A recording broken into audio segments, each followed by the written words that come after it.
Hey everybody, welcome to the briefing room on this Friday. I'm Devin Dwyer in Washington, joined by Johnny Verhoeven, our political reporter, and our Pentagon reporter, senior Pentagon reporter, Louis Martinez, for the first time in the flesh in the briefing room. Great to see you, Louis. Usually you're over there at your porch at the Pentagon. A lot to talk about today with the border wall funding fight, the president declaring a national emergency last week, and today House Democrats, for the first time, taking that formal step to try to block President Trump from carrying out that executive action and seizing money that Congress has appropriated to help build that wall. Let's bring in our John Parkinson. He's up on Capitol Hill, I think, or in the Bureau. Where are you, John?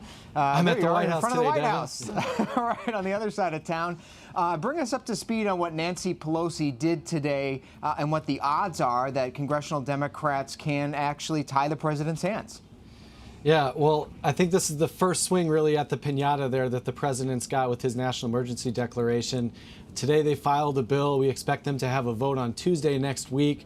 And from there, you know, it's going to pass the House. There's 226 House Democrats that are co-sponsoring this bill. They even got one Republican, Congressman Justin Amash of Michigan, to sign on to this. But we don't really think that this will go to the numbers that they need to sustain a presidential veto. And just a short time ago in the Oval Office, the president said that he would 100% veto this measure if it ever got to his desk.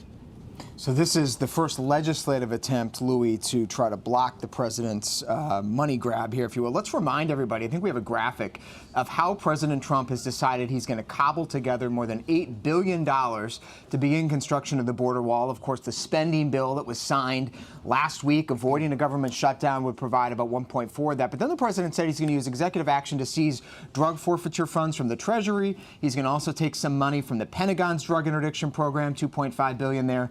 And then that national emergency to free up $3.5 billion from the military construction budget. Louis, there was some talk today out there in the Twitter sphere that perhaps the president got a little bit ahead of his skis here, and that money isn't actually there in the Pentagon budget. What have you been able to track down about what's available? So, Devin, according to our earlier reporting, what we're talking about here is the the counter-narcotics program that the Pentagon has. This is where they fund the deployment of troops along the border to interdict drugs crossing the border. Now, the reality is that what we've been reporting is that there's about $850 million in that account. And so what they're going to need to do is transfer in funds from other Pentagon accounts so that it boosts the number up to $2.5 billion. So how do they do that? Do they just, does the acting defense secretary just look at the books, look at the different accounts and say, well, cherry pick from here and there and voila? That's exactly what they do. They're going to have to go through the accounts one by one and try to figure out where they can take money. Now, the Pentagon has this fancy term. It's called reprogramming. And so Congress gets involved. Sounds so easy. It's such an easy format, right? But Congress gets involved when they have to, after they trigger certain amounts. So I think what's going to happen is the Pentagon is going to shift accounts from, I think what we've heard is maybe as many as 80 accounts. They're going to shift increments between $30 million and $40 million so that they don't trigger any congressional oversight. And then that amount is going to add up to the $2.5 billion that we've heard so far. And there are trade-offs to all of this, as we've been hearing, particularly from members of Congress. We'll ask John about that in a second. But has the Pentagon identified yet what projects will lose that money to go into the wall? Do we know yet what the price is going to be in that sense? We're not close yet. What we heard from Acting Secretary Shanahan over the weekend when he was flying back from Europe was that he's going to have to get together with the Joint Staff to figure out exactly what programs, where the needs are from DHS, because the request is truly going to come from DHS. Then they're going to match that requirement with what DOD can provide. Then DOD is going to look at where they can actually get the money from in the military construction funds. I think I saw your reporting this. I mean, we're talking months before new ground is broken to build wall here. This is going to be a very lengthy process. Even if there were no lawsuits, which potentially there will be, we're talking about a very lengthy process in terms of lining up where the money's coming from, how you're going to shift it around, and then the awarding of contracts itself. So it's nowhere close right now. And the states, Johnny, 16 states are now suing the administration over this, and that's going to run its course as well. Right, and I'm curious, you know, this is still playing out. I know it's 2019, but the 2020 election is very much underway. And I think it's important to keep a political perspective on this, that, again, this was President Trump's signature campaign promise in 2016, and you now seeing him go to great lengths to try and get it done. It's interesting because a lot of Democrats now running for president. Kamala Harris calls the border wall all a vanity project. You're going to see them start to counter message on this, and I think this fight is only going to bring this even more into a sort of a campaign-style fight. And John Parkinson, before we let you go, we know members of Congress are back in their districts. This is a holiday week for them in Washington. They're back here on Monday, but a lot of them have been hearing from constituents, Republicans and Democrats in military-heavy districts, about where this money is going. There's a lot of concern out there from members. Yeah, I think that there is definitely a lot of concern from members on how many of their own projects are going to be, essentially rated for this money. Today we have Speaker Pelosi on the border with Congressman Joaquin Castro down in Laredo, and they're going to be examining more of these border checkpoints and seeing the impact of the legislation that they just passed. Pelosi said that so far she's not heard any formal request to reprogram any money from the Defense Department. And at this point, with them being on recess, I think that there's just a lot of staff briefings happening right now, and this is really going to kick off on Monday when this goes to the Rules Committee, this bill that they filed. But Pelosi does say that this is just, the first attempt that they're going to take. She's got 5 committees of jurisdiction that are looking at ways to undo this funding. And so I think that this will just be really the first punch that we'll see from House Democrats, and they'll continue to battle this in the months ahead legislatively and then also in the courts. Yeah, big battle ahead to get that border wall started before 2020. John Parkinson of the White House, thanks so much. Have a good weekend. Louis Martinez, great to see you in person. Thank you. Have a good weekend as well. Let's shift gears, though, on the topic of immigration. We are talking about the border wall, the president also talking about those migrants coming across and the families that are coming across. A big lawsuit is underway right now in California over the separation of those families that are brought into the United States. The ACLU has sued the Trump administration in San Diego Federal Court. They had a hearing yesterday over the separation of those children, and a new report out that thousands more children have been separated from their parents than we originally were led to believe. Johnny, this, you talk about 2020, yeah. This is another explosive issue. This court case puts the spotlight on it. Absolutely, and you saw this become a major campaign issue in 2018 and a major political liability for the president. And I think that this report is only going to, raise more questions, and there's obviously going to be a lot more concern now, the more and more information that comes out about this. Yeah, and the president 8 months ago signed an executive order ending the practice. A lot of speculation that it's still actually taking place. I want to bring in now a guest joining us from El Otro Lado, an advocacy group. This is attorney Carol Ann Donahue, who has been working on the private side of things to help reunite parents and their children who were separated in this practice. Carol Ann, great to see you. Thank you so much for joining us. Thank you. Want to get your take on the state of play right now with this practice, with this lawsuit. What's your sense of what more needs to be done to get these kids back with their parents?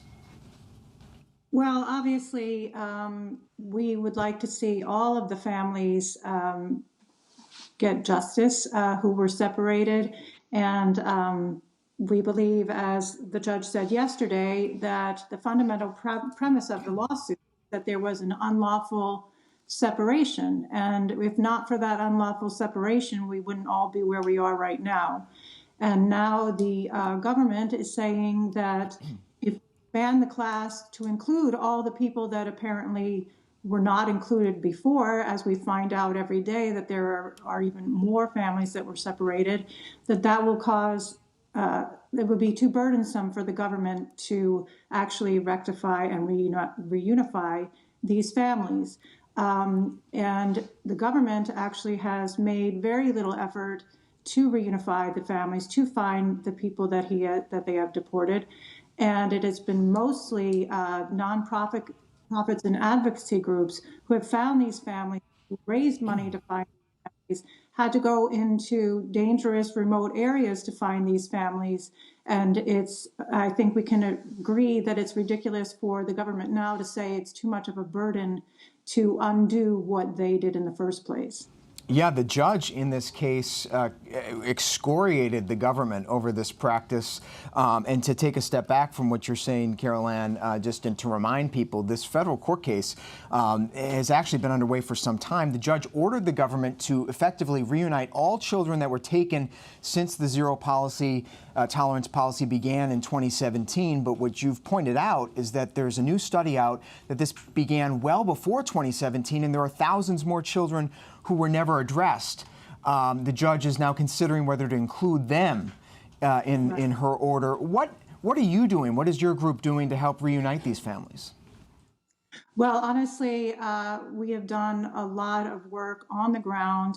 As I said, going to remote areas of Guatemala, Honduras, El Salvador, working with Justice in Motion in those countries to locate and identify these families, to get declarations, to find out what exactly happened when they came here to the United States, how they were treated, how they were separated.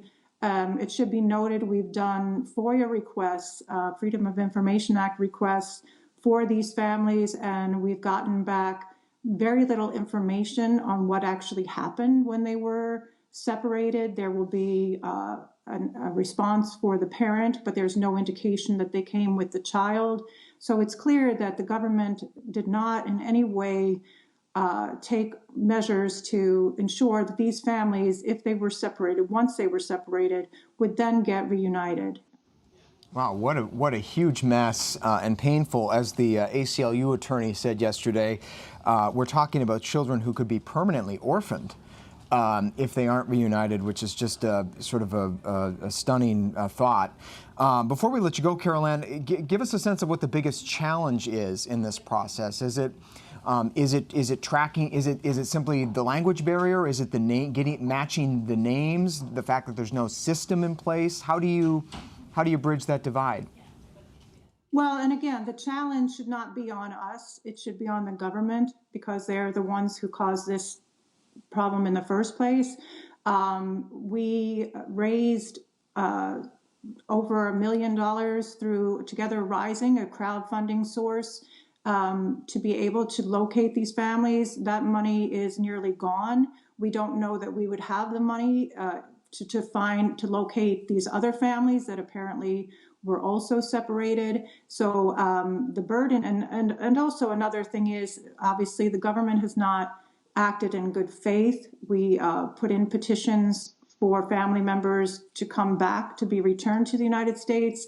On December 15th, the government had 30 days to respond. And the response yesterday was basically, again, that it was burdensome and that these families should have to then add another burden to them, which is apply for humanitarian parole, find fiscal sponsors. These are people who have been identified as class members, who have petitioned to be returned, and now they've put this added burden on families who are coming from dangerous situations, rural areas. A lot of them are rare language. Carol Ann Donahue with the El Otro Lado organization, which is helping reunite parents and children separated as a result of the Trump administration's zero-tolerance policy at the border. Carol Ann, thanks so much for joining us. Important to hear your perspective and keep a spotlight on this very important story. Shifting gears now to some new developments happening out of Virginia. We've spent a lot of time, Johnny, talking here in the briefing room about those incredibly dramatic developments at the top of Virginia government over the past week. Now we're learning that Republicans in the state legislature of Virginia are wanting to have a hearing on the lieutenant governor. Tell us what we know now about what's happening with Justin Fairfax. Right. So we're only a couple weeks removed from all three top Democratic officials in Virginia just being completely embroiled in scandal. These new developments have to do with Lieutenant Governor Justin Fairfax and the two women who have come out and accused him of sexual assault. Republicans in the state legislature now say they want to hold hearings about this, and they've invited the two women to come forward and testify in the General Assembly. One of them has accepted that invitation, but now the lieutenant governor is coming out saying this is political theater. The Democrats in the Virginia legislature are saying, this is just gamesmanship, and this isn't the best way to do this. So it's really, there's a lot of uncertainty going forward as to what's going to happen. Meanwhile, all three men still have their jobs, including Attorney General Mark Herring. Let's take a listen today to the comments announcing this new development to hold a hearing, much like the Brett Kavanaugh hearing on Capitol Hill here for the Supreme Court, around these sexual assault allegations. This is the Republican committee chairman of effectively the state's Judiciary Committee that would hold this hearing. Take a listen.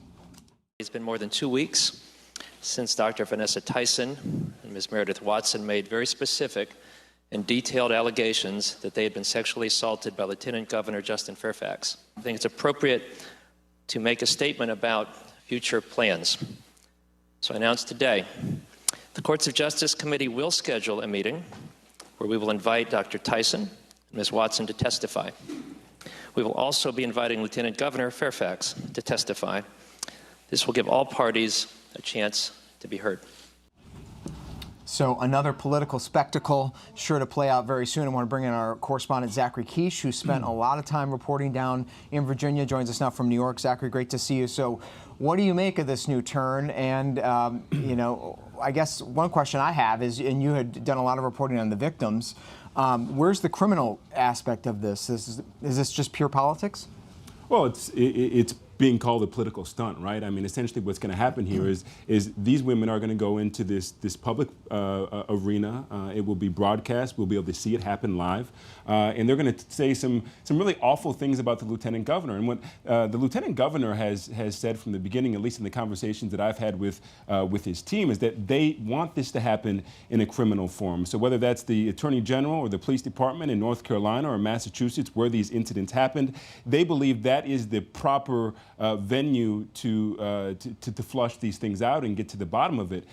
Bear in mind this, we are in a, beyond the seriousness, certainly the seriousness of these allegations, we're in a climate right now where these are really difficult questions to ask, certainly in light of the Me Too movement. And the questions that Fairfax camp has been asking is, do these legislators, do they have the background, do they have the training, do they have the poise to ask these questions and do it in a way that actually pushes this thing forward? They don't believe that's going to be the case, and it'll be interesting to see what actually happens.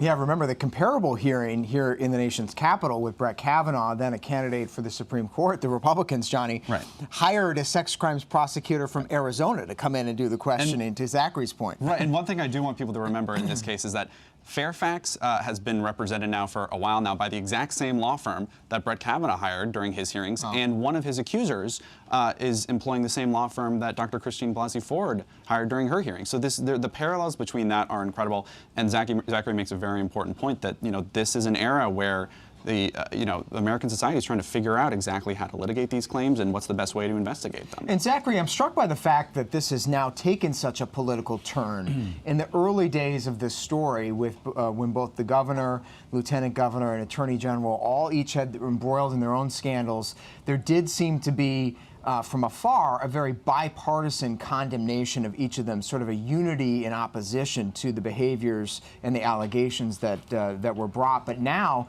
this does seem to be politicized in a way that it hadn't been initially.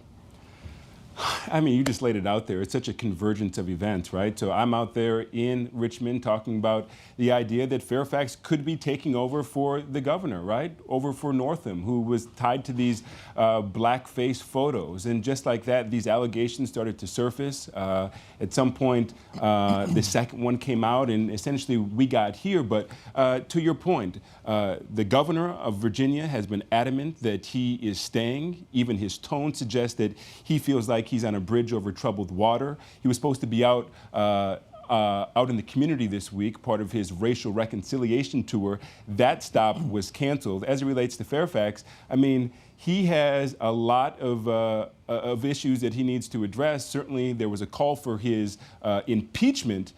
They walked that back, but in many ways, this is like the first stage of an impeachment proceeding. They're going to flush this thing out. And you got to remember, at every level, certainly this thing started with race. And even in this moment, I think there's a lot of people wondering if the treatment of Fairfax is in any way related to race. I think a lot of people are asking that he gets due process. And it will be interesting to see if he's afforded that right, that opportunity in this platform. All right, Zachary Kish, thanks so much, and really important thoughts. We know you'll keep on the reporting, probably be back down there in Virginia soon enough if that spectacle does unfold. Zachary, thanks. Have a great weekend. And we'll end today with a look ahead to next week. It's going to be an epic week here in Washington and across the globe in Vietnam as President Trump prepares to hold his second historic summit with the leader of North Korea, this time taking place in Hanoi, Vietnam, 8 months after the first, Johnny. We will hear in a second from Sarah Sanders and her expectations for this meeting, but let's remind everybody the momentous events that are going to take place on the same day next week. It's not just a summit here in Washington that we'll keep our eyes on. Right, absolutely. I mean, I think we all remember the just incredible spectacle that was the first meeting between Trump and Kim Jong-un. And Trump has repeatedly sort of, praised him as a leader and said that, he's someone who I have a great relationship with. So, there have obviously been developments in between, but you see that this really, I think President Trump wants this to be a legacy thing for him, and I think that this we're going to see in this next meeting exactly where the progress is on a lot of these key Infatuated issues. with the Nobel Peace Prize, Right. we understand, but also I was alluding to the hearing with Michael Cohen, the president's Right, former too. personal attorney. I can't remember all of the things. All the things that are happening. There's too much to he will be called testifying publicly on Wednesday as the president's meeting with Kim Jong-un, hosted by the Democrats here in Capitol Hill. So a little bit of counter-programming. But speaking of expectations, you talked about it. The president has high expectations. Sarah Sanders set the bar just a little bit lower. Let's take a listen. We're continuing to have these conversations. And as the president has said, we'll see what happens. We're taking this one step at a time. We're continuing to see positive progress. And we think that's a good thing. But we're not going to be naive in the process. We know we have a long way to go, and we're going to continue moving forward as things are going well. Sarah, what is the White All right, continue going forward as things are going well, whatever that means. Right. But we know that the president looking forward to that trip, and we are just learning here at ABC News from sources close to the Mueller investigation, something else we had been watching for next week, that delivery of Robert Mueller's report to the Justice Department is now not expected to happen while the president is out of the country. So still a few weeks out from the delivery of that big moment. We'll have full coverage of the President's Summit here on ABC News Live. Hope you join me. I'll be anchoring coverage. Will be all night long as the president, moment by moment, encounters the North Korean leader and what agreements might be on the table. We will find out. Have a terrific cast of reporters traveling to the region as well. So hope you stay with us. Johnny, great to have you here in the briefing room a couple times this week. Sure. Hope you have a great weekend. I'm Devin Dwyer in Washington. We'll see you next time.